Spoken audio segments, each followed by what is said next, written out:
muito bem-vindo ao programa Viva Saúde de hoje. Vamos trazer um assunto muito importante que eu tenho certeza que faz parte da sua vida. Olha, é inquestionável que a presença dos dispositivos eletrônicos é muito atual em nossa vida, é uma realidade nas nossas vidas, não é mesmo? Já era pelo processo natural da tecnologia, porém agora com a pandemia isso foi muito mais intensificado, muito mais acelerado, passamos a estudar mais pelos dispositivos, passamos a trabalhar pela internet muito mais, né? E passamos a viver muito mais de maneira online. Só que até que ponto isso é positivo? Deve existir um equilíbrio. Hoje realmente temos duas vidas, a online e a presencial, e a nossa personalidade no meio de tudo isso, ela muda também? Enfim, acredito que são muitos questionamentos que, da mesma forma que eu faço, você também deve fazer. Por isso que, para tentar organizar as nossas ideias, compreender um pouco mais sobre esse universo, nós vamos conversar com o psicólogo Walter Travassos, que está aqui conosco, pronto para nos ajudar nesse desafio. Ele que, inclusive, tem trabalho lançado e publicado sobre esse tema, vai nos ajudar um pouco. Walter, seja bem-vindo ao programa. Obrigado, Mirna. Olá, pessoal do Viva Saúde, tudo bem com vocês? Então, estamos aqui, né, para tentar trazer uma nova luz, novas perspectivas sobre esse tema, né? Assim, o uso de dispositivos eletrônicos foi muito intensificado nesses 2 anos de pandemia. Assim, as nossas possibilidades de interação com o mundo foram muito reduzidas e parece que a gente acabou entrando muito nesse mundo virtual, e aí a gente está fazendo aos poucos essa retomada, né, para essa nossa vida presencial, essa nova vida presencial. E será que a gente está conseguindo se desligar desses dispositivos? Será que a gente está tendo alguma consequência? Quando será que a gente sabe que está usando demais esses dispositivos, né? Quantas horas por dia você usa? Pois é, Walter, são muitos os questionamentos que a gente faz, né? Ô, Walter, mas fala aqui para mim, você acha que a gente pode estar passando por algum movimento em que, proporcionalmente falando, certo? É claro, devido às proporções, a vida online, ela está ganhando uma força quase que equiparada à vida presencial, porque ela deveria ter um peso muito menor, mas esse peso não está tão pequeno assim mais não, né? Eu já ouvi uma expressão em alguns livros que comparam os nossos perfis digitais como se fosse a nossa segunda pele, né? É uma expressão muito forte, né? Parece que a gente tem que marcar essa vida digital, tem que estar lá o tempo todo conectado. Tem um fenômeno que surge que é esse medo de não estar online, de estar perdendo alguma coisa. O medo de ficar sem celular também. Será que a gente consegue se afastar pelo menos aí algumas horas dessa vida digital? Será que passar um dia, 2 dias longe do celular é algo que deixa a gente muito aterrorizado? Então, a gente está com essas tecnologias tão inseridas no nosso dia a dia que parece que elas já fazem parte dele. E às vezes a gente não percebe o tanto de valor que a gente está dando para esse mundo digital, para essa vida digital. É óbvio que não dá para a gente voltar no tempo, né? A sociedade mudou desde do início do desenvolvimento dos computadores que entraram nas casas. A gente teve muitos fenômenos, né?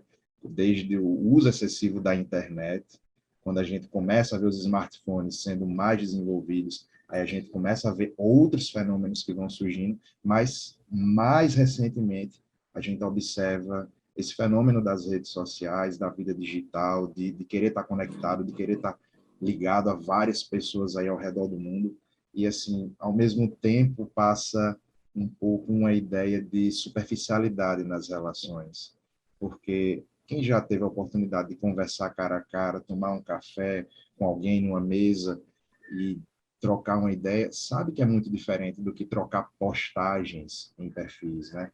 Mas parece que está havendo uma supervalorização disso daí, e às vezes a gente sente que está faltando alguma coisa e não sabe exatamente o que é que é. Ô, Walter, é preciso ponderar esse uso, por exemplo, quando eu pego, digamos, meu celular, e aí ele me mostra aquele parâmetro de uso, mostra que eu estou conectada lá 8 horas por dia.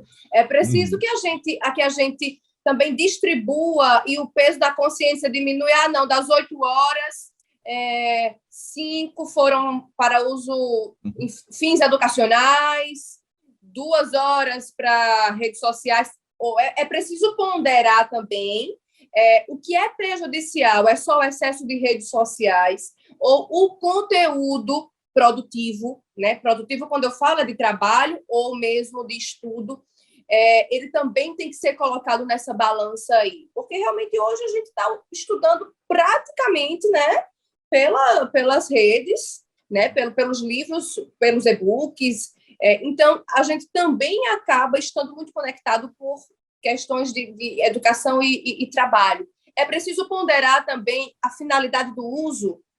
O grande problema, Mirna, é que está tudo misturado, né? Quando a gente abre o nosso aplicativo de mensagens, é mensagem de trabalho, é mensagem pessoal, é tudo misturado.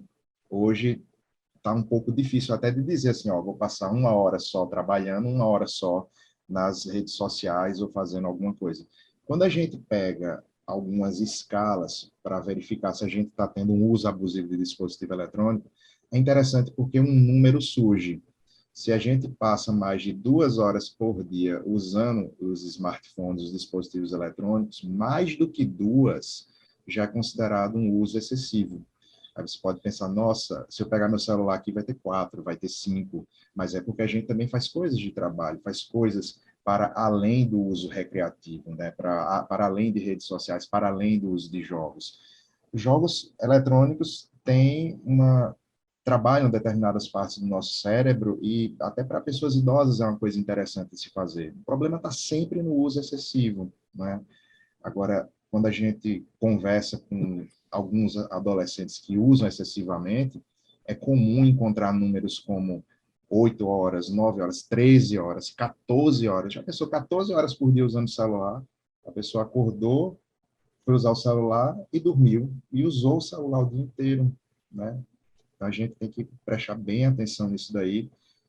Infelizmente, não tem como todas as pessoas dizer, vou passar agora uma hora trabalhando, uma hora só estudando. Às vezes a gente perde o controle disso daí, mas prestar atenção um pouco nesse número, se está muito acima de 2 horas, é um bom indicativo para a gente começar a perceber se está usando demais e a começar a deixar o celular um pouco de lado, começar a procurar outras atividades para além do celular. Ô, Walter, existe um distanciamento da realidade quando a gente passa a ter uma vida online mais ativa. A gente provoca um distanciamento da nossa realidade também, pode provocar isso. Sim, com certeza, né? A gente pode falar até o mito da caverna de Platão, que é como se a gente estivesse olhando as sombras ali do mundo real na perspectiva de outra pessoa. Então, a gente está vendo o que a outra pessoa está mostrando para a gente. Então, sim, pode haver sim, né? É muito difícil a gente dizer que existe, mas pode haver sim esse afastamento. Outra coisa que eu percebo é que, assim, as pessoas acabam se soltando mais quando estão na internet, quando estão conversando na internet. É muito mais fácil. Por exemplo, falar o que quer, difamar. Assim, é muito mais fácil fazer isso quando você não está cara a cara, né? Então, você fala mais coisas. Aí, a pergunta que eu te faço é, nós assumimos duas personalidades diferentes.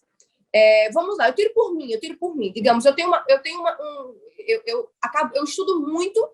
A gente estudou pelas redes sociais durante a pandemia. E eu sou uma pessoa muito comunicativa. Então, na aula presencial, eu participo muito da aula. Eu pergunto muito, eu falo muito, mas na aula online eu fico calada.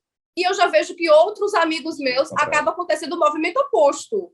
Eles que são bem calados na aula ao vivo, acabam falando mais, se soltando mais um pouco na aula online. Então, e aí? A gente assume duas personalidades, a gente potencializa características diferenciadas nesses dois mundos. O que acontece com a gente?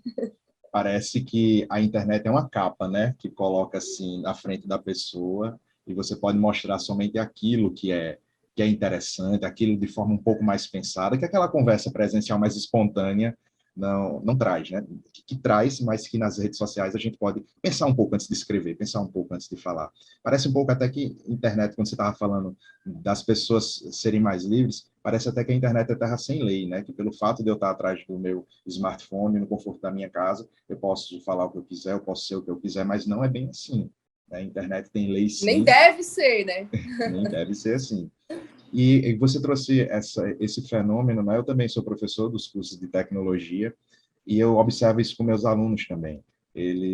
Alguns alunos muito calados, gostaram muito do online e acham que conseguiram interagir mais por estarem bem acostumados com esse meio.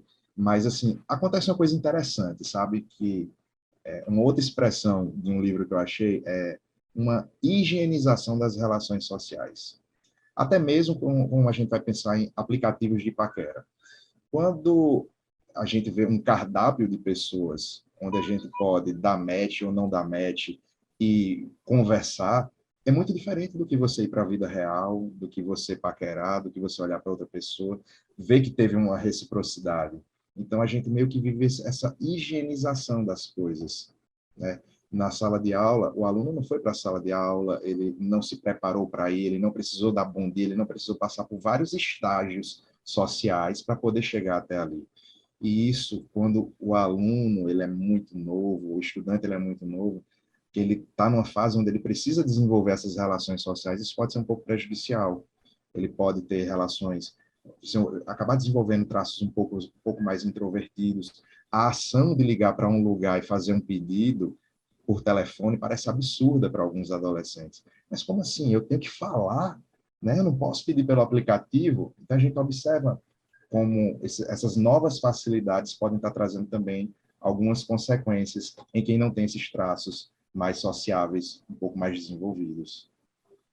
E de prejuízo, Walter, o que é que chega ao Ah, consultório? Estou falando aí na ponta, o que é que chega para o psicólogo de tipos de transtornos, de mudança de comportamento? O que é que chega para vocês, que vocês percebem realmente que a sociedade está ficando um pouco mais doente por esse mundo aí, mundo online? sem falar histórias muito específicas, né? Mas de uma forma mais geral, é interessante porque alguns clientes não conseguem manter o contato durante 50 minutos da sessão sem pegar no celular. Está sempre com aquele olhar ali. Mas quando eles vão percebendo que a gente está ali 100% para eles, naquele momento de escuta, que é um processo de autodescoberta, aí aos poucos essa busca pelo celular vai sendo diminuída e ele vai priorizando aquele momento.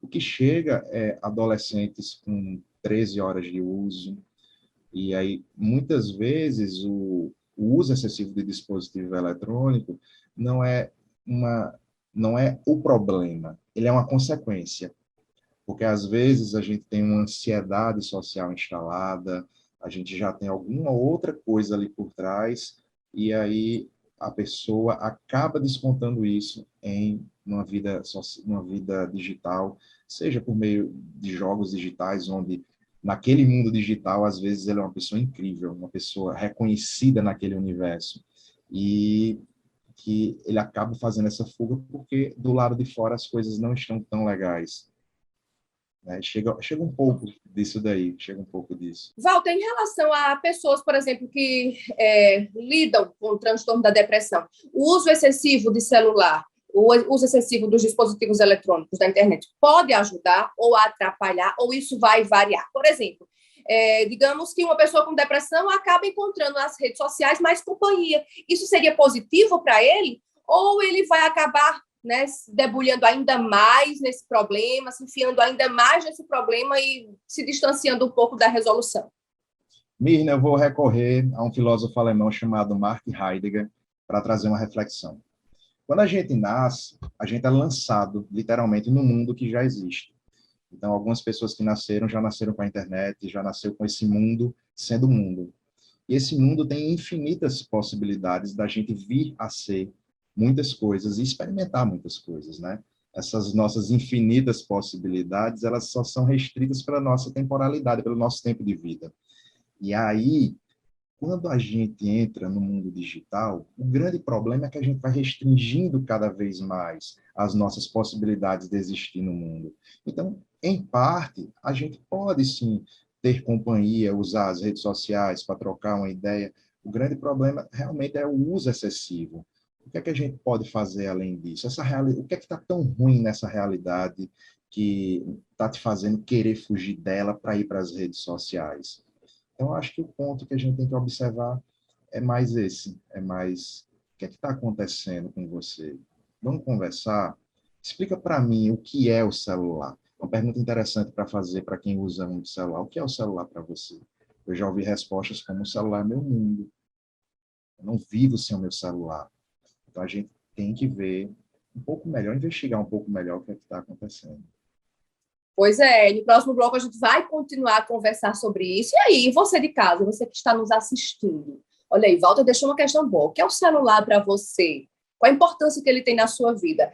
E mais, e você na sua casa e no seu mundo, no seu universo, estar lidando mais com a máquina ou com o homem? Vamos pensar nisso? No próximo bloco, a gente vai conversar mais com o Walter, com o psicólogo, e a gente vai saber também algumas dicas de como se desligar, de como se desprender um pouco disso, o que fazer quando esse uso começa a ser abusivo e prejudicial para nossas vidas. Então, não sai daí, fica com a gente que daqui a pouquinho estamos de volta.